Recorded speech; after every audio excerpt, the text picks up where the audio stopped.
Penelusuran sejarah melalui buku. Jika dua buku yang menceritakan suatu kejadian namun isinya berbeda, bagaimana pembaca menanggapinya?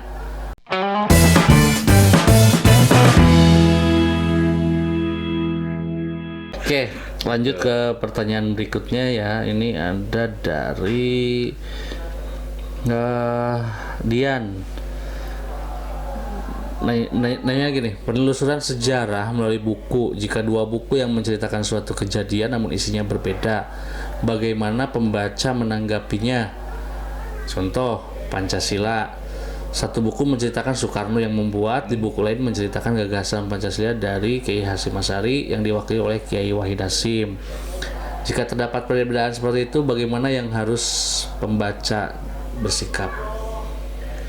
Baik, kalau teori yang saya gunakan ini kalau boleh saya menyampaikan bagaimana cara saya membaca sejarah.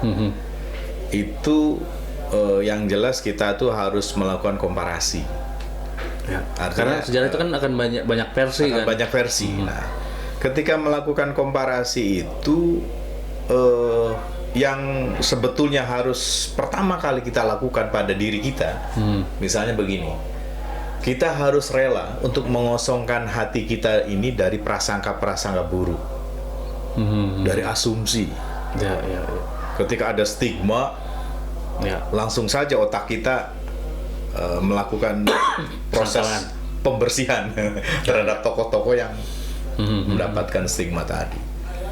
Jadi dengan cara ini semoga kita kemudian menyadari bahwa pada dasarnya proses politik ataupun suksesi ataupun pergulatan dan sebagainya, bahkan kalau yang paling ringan itu ketika terjadi perdebatan-perdebatannya, itu bagian dari sebuah dialektika yang memang mau tidak mau, suka atau tidak suka, pasti itu akan terjadi. Ya.